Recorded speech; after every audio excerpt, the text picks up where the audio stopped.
In today's lab, we will do an experiment on rotational motion. I hope you are familiar with some of the terminologies that we use in rotational motion. For example, if I have a rope tied onto this drum, this is a drum or a cylinder, what is the torque? The torque is the force multiplied by the radius. In other words, if this is the drum and if you apply a tangential force, the radius of that cylinder is r, the torque produced by that force will be r times F Newton meter. Well, you also know the concept of moment of inertia. And I also expect you to know the relation between angular acceleration and linear acceleration. If A is the linear acceleration, then A will be equal to r alpha, where alpha is the angular acceleration. Well, we will be using all these concepts in today's lab. Alright, specifically in today's lab, we will measure the moment of inertia. We will measure the moment of inertia. What is the symbol for moment of inertia? Moment of inertia is I. Alright, we will measure the moment of inertia of this mass when it is rotating about an axis.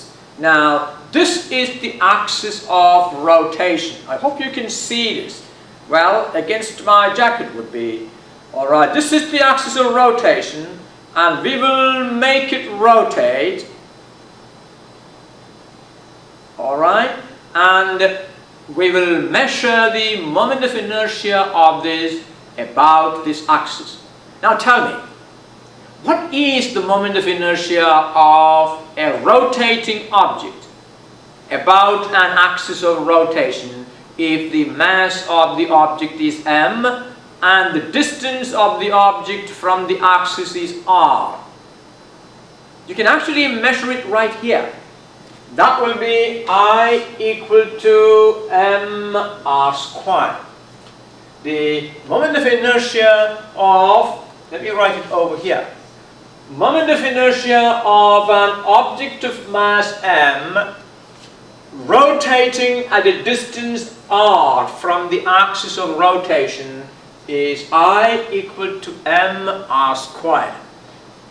Well, we are going to measure the moment of inertia by allowing a force to rotate this and then measuring the acceleration produced by that force.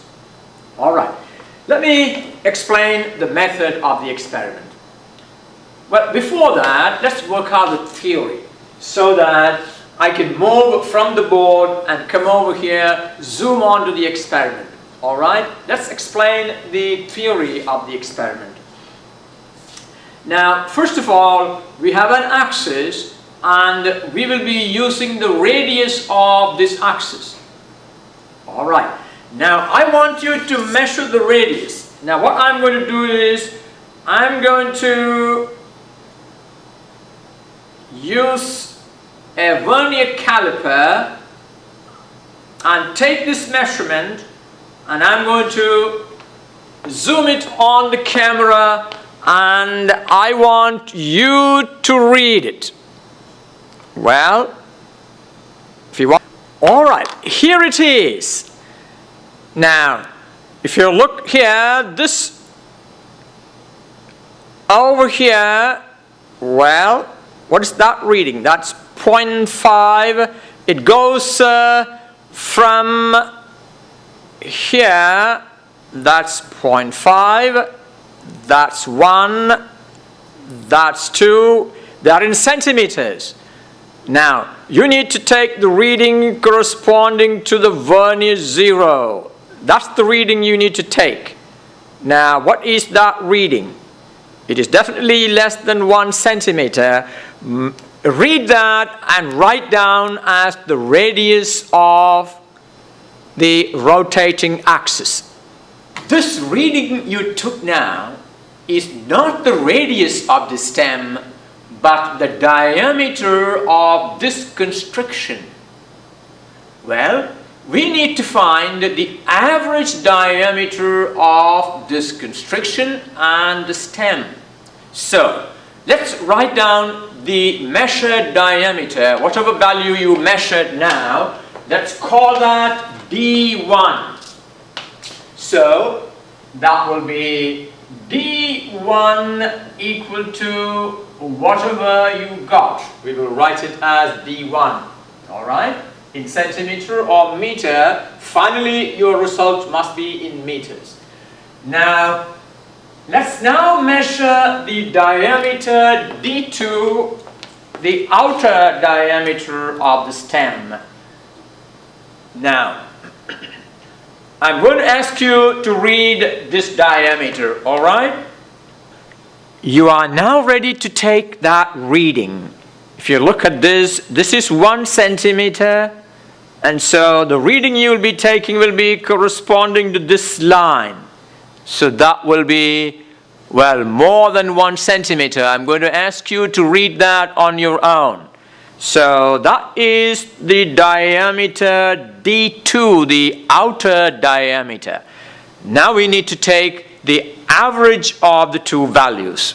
Alright, take a good look at it and measure that D2. You have now the inner diameter D1, the outer diameter D2. Find the average diameter. So D equal to D1 plus D2 O2. And therefore the radius is half of that diameter. It is this radius that you will be using in your calculations. Okay. We also want the mass of the rotating object. So I'm going to keep it on a balance and ask you to read the mass of this object that is going to rotate about an axis. Alright, here I have a balance and let's measure the mass of this. Alright, measure the mass and record it. So you got two preliminary values. You got the radius of the axis of rotation and you have the mass of the object that is going to be rotating. In this experimental arrangement, if you watch carefully, I have tied a string to this cylindrical axis. There is the string that passes over a pulley, and I can hang a mass from it so that I can apply a force on the cylinder. So this string is going to pull the cylinder because of this mass, and that force is going to produce a torque, and that torque will rotate the cylinder. Alright? Okay, now it will be like this. If I take a cross section, this is the cross section of the cylindrical axis, and the force will be applied by hanging a mass. If a mass M is hanging, its weight will be mg, and that will be the force.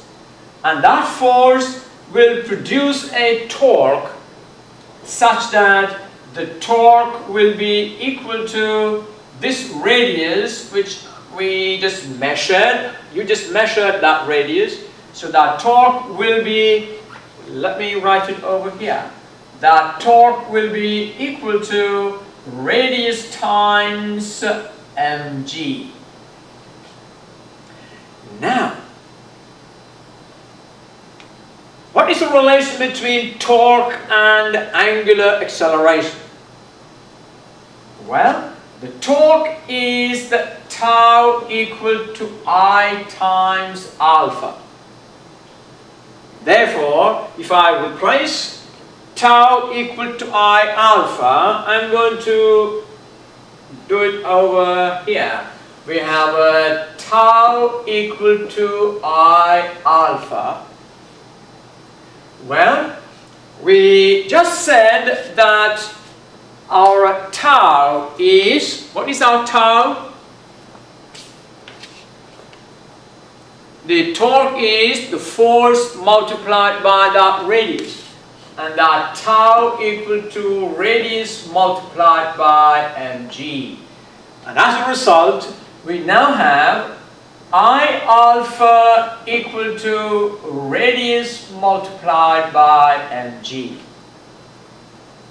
Now, alpha, can you connect alpha to the linear acceleration? A equal to R alpha, therefore alpha equal to A over R. Now, I can therefore replace this alpha and write it like this. I equal to, or I times alpha, alpha is A over R, equal to R times mg.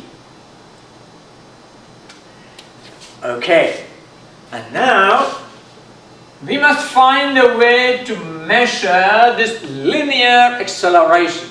Is there any way to measure the linear acceleration? Well, in the experiment, we will be, now look at the way I'm producing the rotation and I'm winding the mass up. You can see now, this is the mass that is hanging. There you can see the mass. Now, if I now allow this mass to fall, it is going to accelerate and we can measure this linear acceleration. Now, if I allow it to fall, look at the way it's going to fall. There you are. Now, there is rotation produced by that torque. Now, in one previous experiment, we measured the linear acceleration of fall, and if you remember, we get A equal to 2y over t squared. Is that right? A equal to 2y over t squared, where y is the distance through which the mass falls and t is the time taken for the mass to fall. So, if you now replace this A by this quantity, what does that become? We get I times, in place of A I have 2y over t squared, and that divided by r on the denominator will be equal to R times mg. And now, that is our equation. Can you figure out the variables? What are the variables here?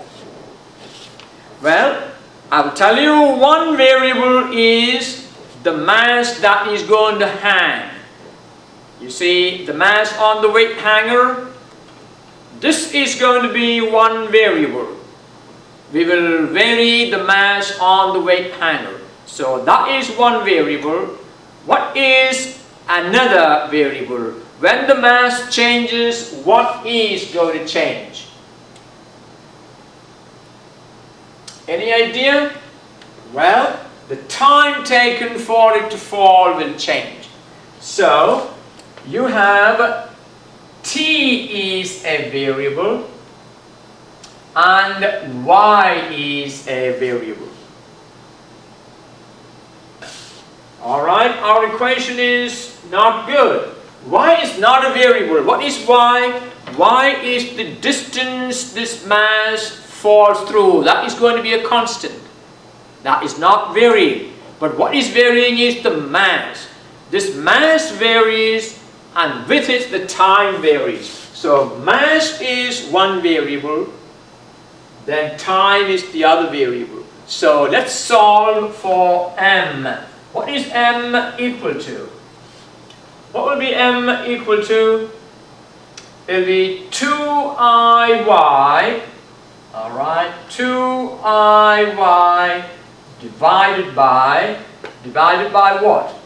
R squared G times 1 over T squared. Is that right? Yes.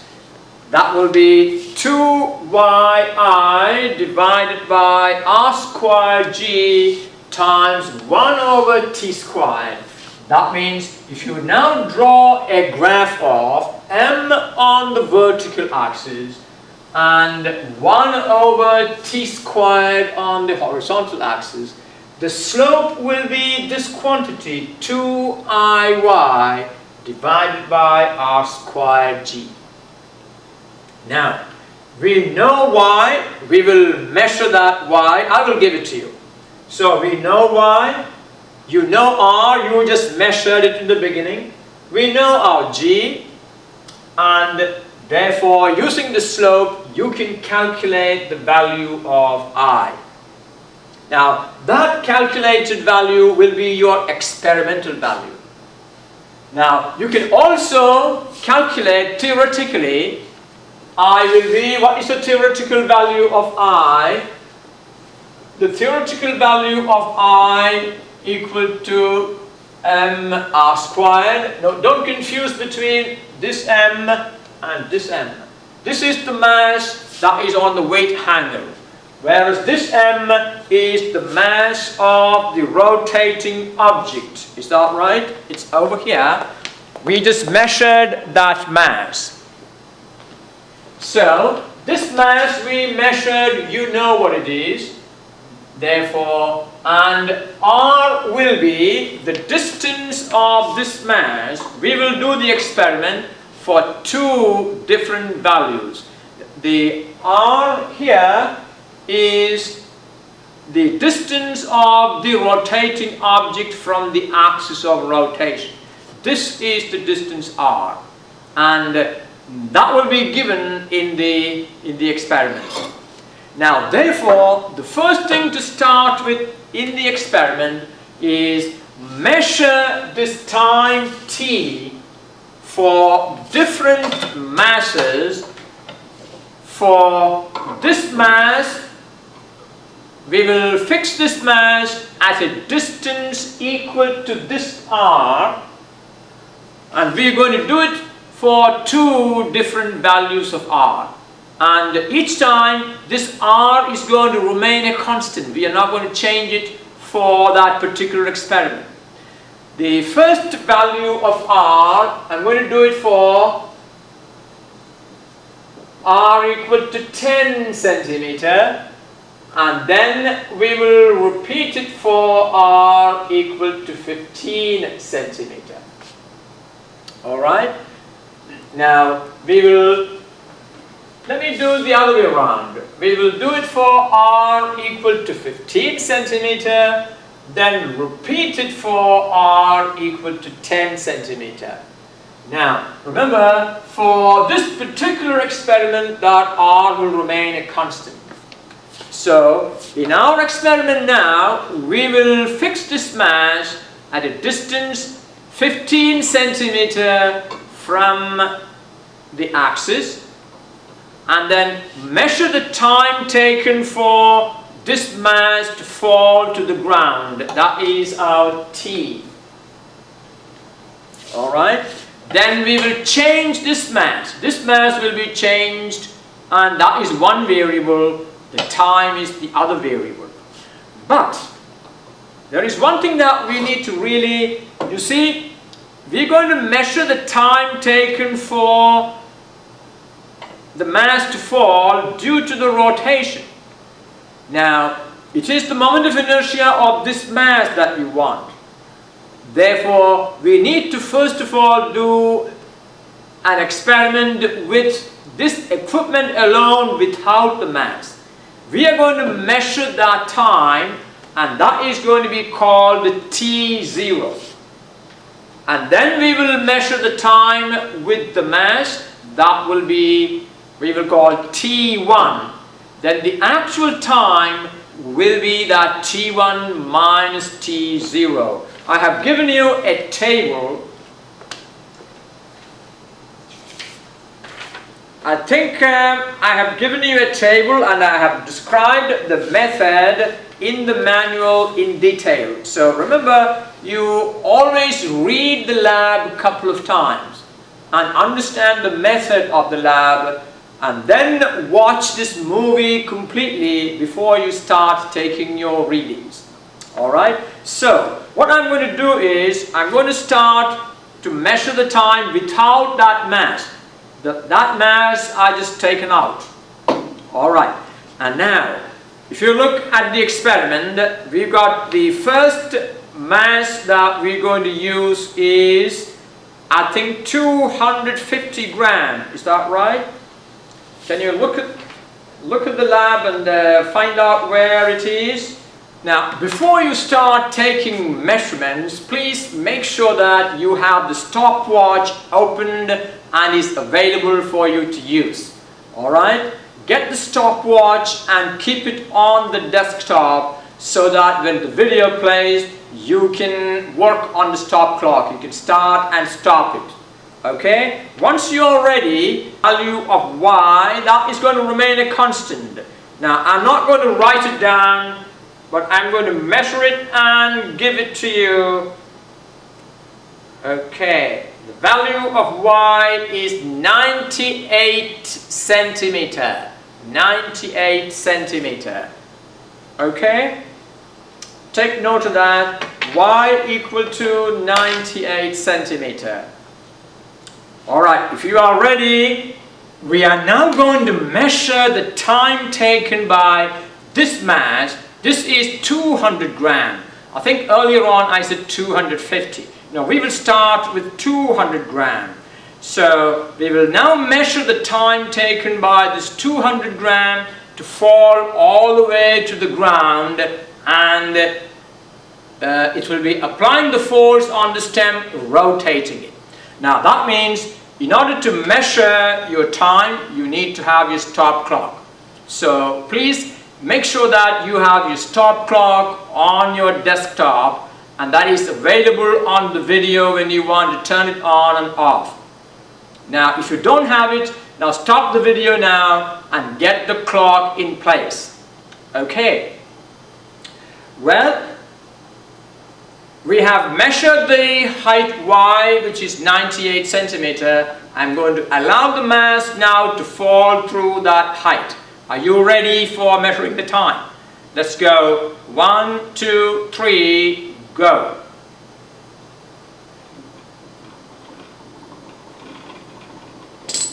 Alright, I hope you stopped it when it fell to the ground. I will not make any sound at that time. You can actually hear the sound or see it touching the floor. Then you stop the clock. Now that is the first trial for your time T0 for a mass of 200 gram. Let's do a second trial.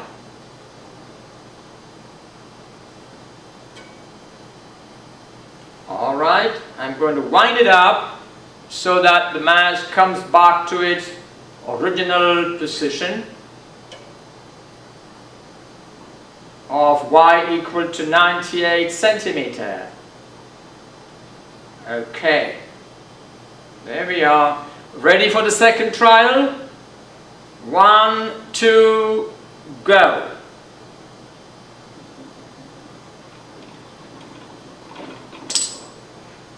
We have now two time values, and you take the average T for that mass of 200 gram. Now I have a mass of 250 gram. I changed the mass to 250 gram. Let's take the first one. Ready to go?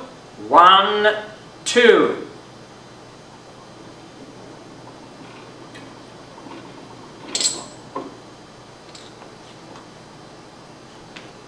Are you ready for the second trial for a mass of 250 gram? Alright, 1, 2, 3.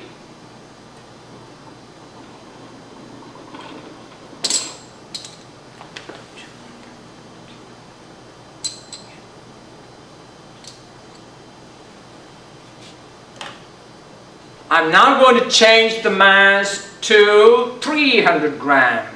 So I'm going to take away a 50 and put in a 100. Now I have 300 gram, and let's do the first one. Alright, ready? 1, 2, just a second. 1, 2, 3, go.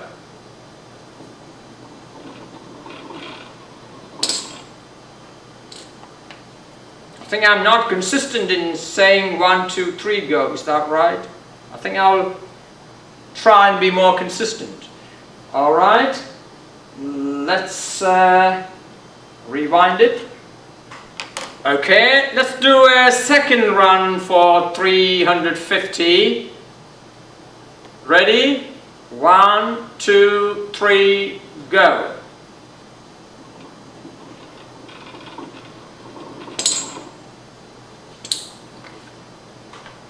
The mass we used was 300 gram, not 350.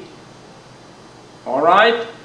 Okay, I'm now going to change it to 350. I'm going to put in a new 50 gram. That is 350. Okay, now the mass is 350. Now, let me make sure it is 350. That's 100, a 50, 150, 100, so that's 300 plus 50, that's a 350. Let's do the first trial for 350. Ready? Let me wind it up completely. Alright, 1, 2, 3, go.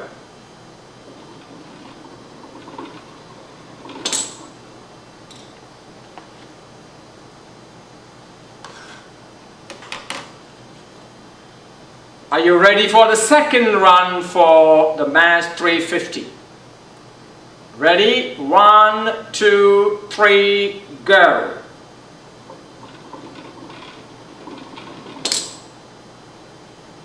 I will now change the mass to 400 gram. There we go. That is 400 gram. And we will do the first run for 400 gram. Ready? 1, 2, 3, go.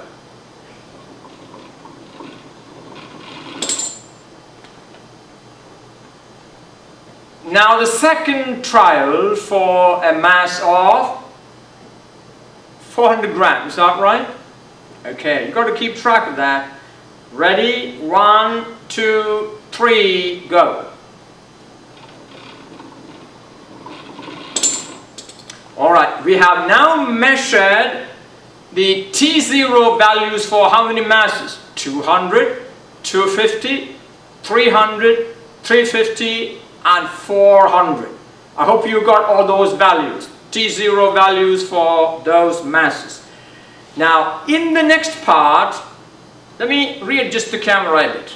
So far, we were measuring the time taken for the stem to rotate. It did not carry the mass. Now, this time, I'm going to put the mass at a distance r equal to 15 centimeter.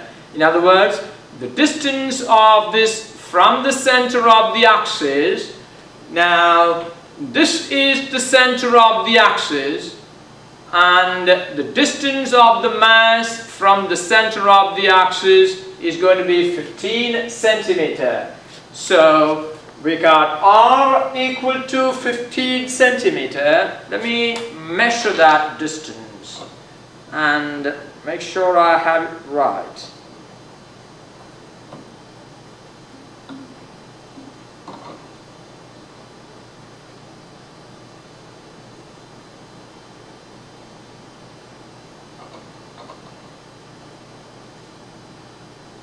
Okay, I think I've got that right. Not quite.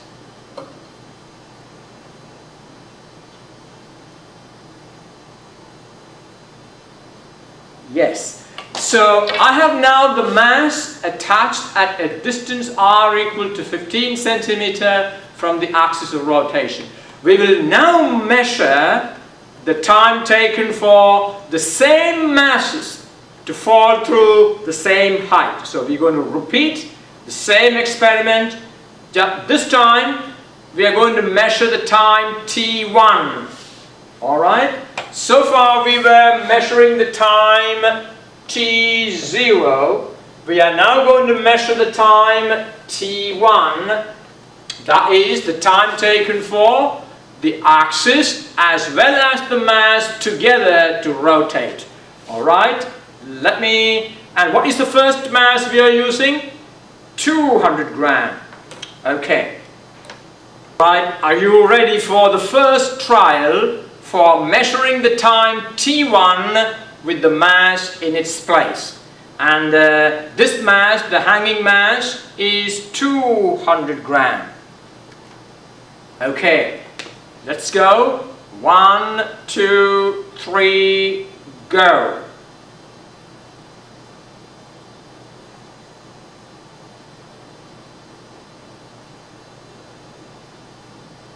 See, it takes a long time.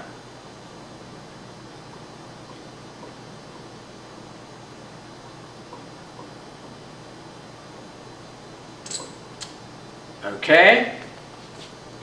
Alright, let's take the second trial again. 1, 2, 3, go.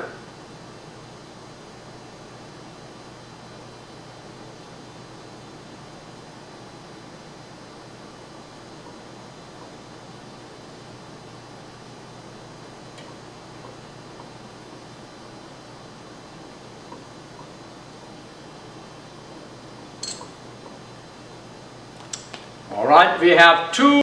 We will now change the mass to 250 gram. So let me take a 50 gram, and that is 250 gram. And let's do the first one. Ready? 1, 2, 3, go.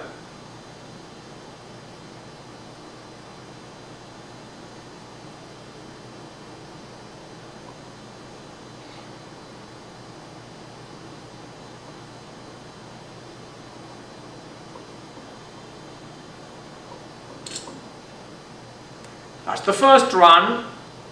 Let me wind it up for the second one. Alright, we are now ready for the second run for a mass of 250 gram. Ready? 1, 2, 3, go.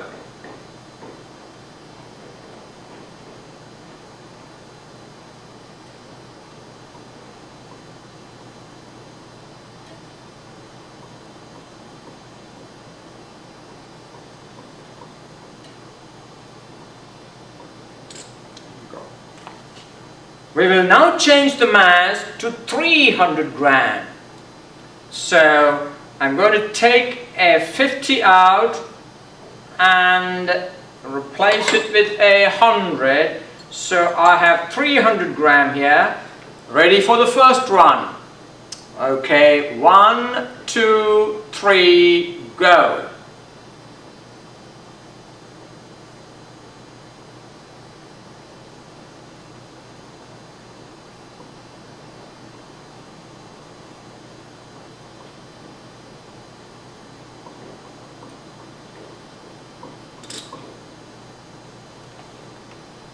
Okay, let's now do the second run for 300 gram. Is that right? Yes, second run for 300 gram. Ready? 1, 2, 3, go.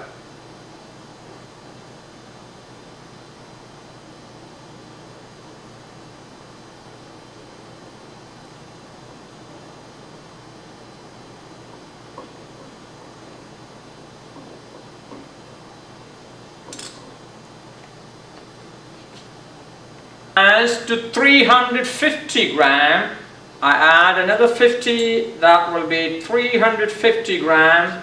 Ready to go? 1, 2, 3, go.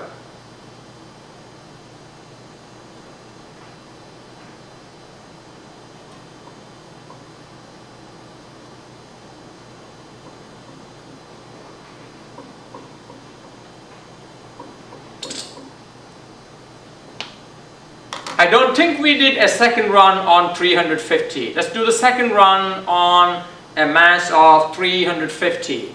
Ready? 1, 2, 3, go.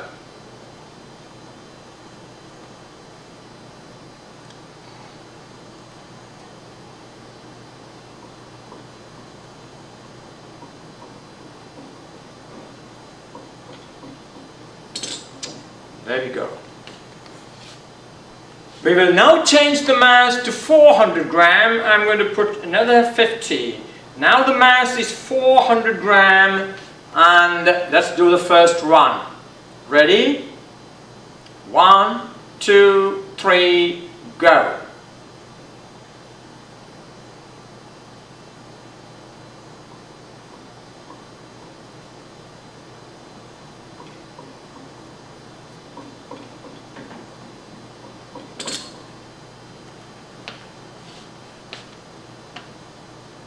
Okay, are you ready for the second run on a mass of 400 gram? Ready? 1, 2, 3, go.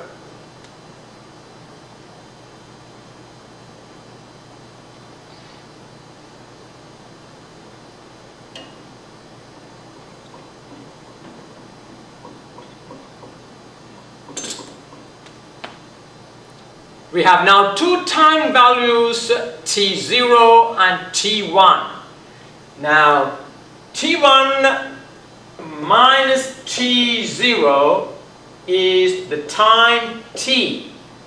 The time T for a mass M to fall through a height Y. So, calculate T for each mass, and now you are ready to plot your graph. M on the vertical axis and 1 over T squared on the horizontal axis. Alright, you tabulate all your values neatly and measure the slope of that graph and use the value of the slope to calculate the moment of inertia I of that mass. And also calculate the moment of inertia, the theoretical value. We know that R equal to, what is the R value that we have? The R value we just did is R equal to 15 centimeter. And the theoretical value of I is I equal to M R squared, where you must distinguish between these two M. This is the big M that we are using to graph. And that M is the mass that is pulling the rotating object. Whereas the moment of inertia of this object about this axis is its mass times this R squared. Will be mR squared, we'll call that big R. So calculate the theoretical value, and from here you will get the experimental value and obtain a percent error, assuming that the theoretical value is exact. Alright, calculate the percent error. Now we are going to repeat this whole process for another R value. Remember, when R changes, I also changes. So we are now going to repeat the value, repeat all these measurements for R equal to 10 centimeter. Now tell me, do we need to repeat the T0 value? No, we don't need to. We can use the old T0 values. We only need to measure the T1 values. So all I need to do is come over here and move this mass so that its distance from the axis now is 10 centimeter. Alright, let me use my ruler and adjust that distance to be 10 centimeter. Alright, let's see. There we are.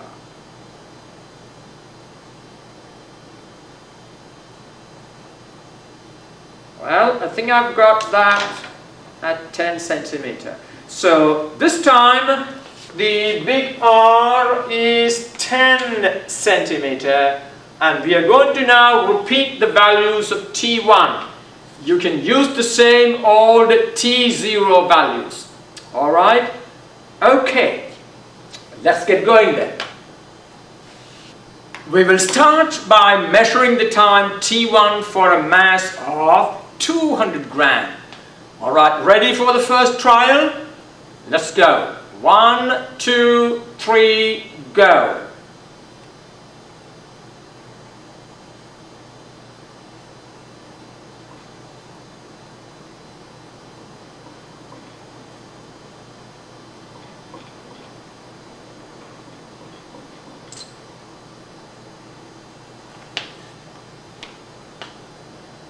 Are you ready for the second run on the 200 gram? Alright, ready? 1, 2, 3, go.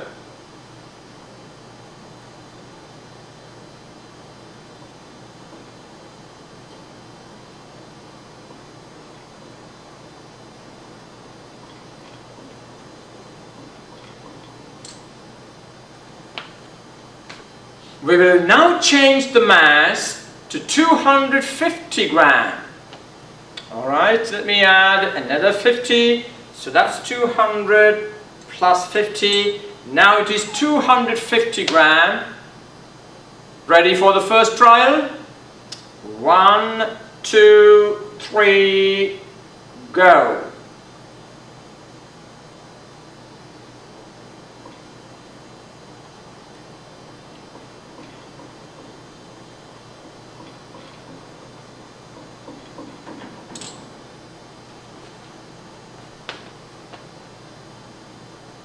We will now do a second trial on a mass of 250 gram. Ready? Go.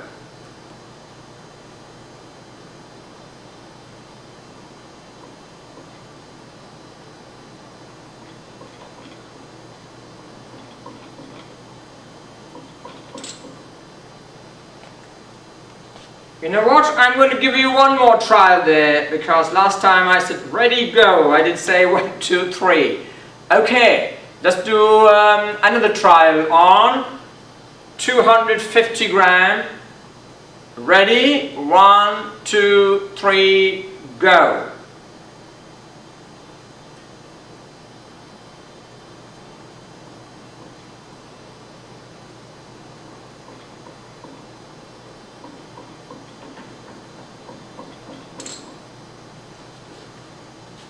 I have now changed the mass to 300, and let's do the first trial for 300 gram. Ready? 1, 2, 3, go.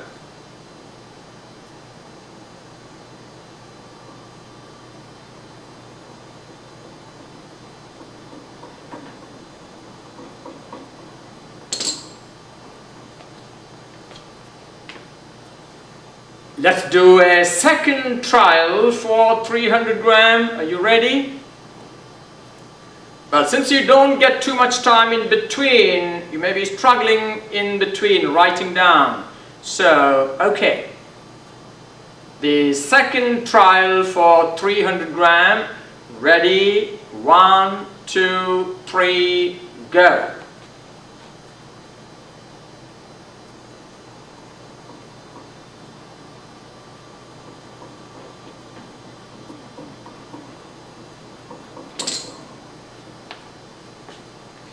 We will now change the mass to 350 gram. Alright, the mass is now 350 gram, and let's take the first run. Ready? 1, 2, 3, go.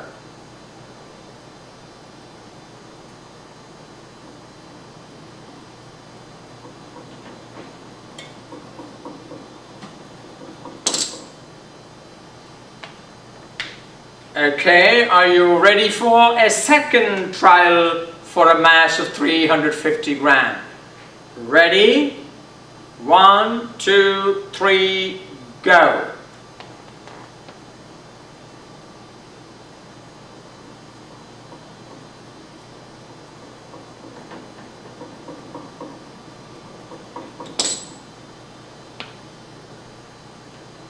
We will now change the mass to 400 gram. I'm going to add another 50 gram.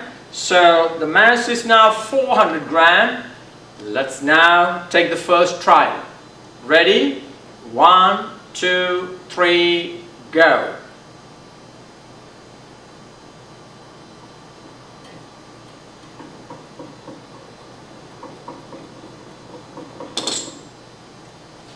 Ready for a second trial? Okay, 1, 2, 3, go.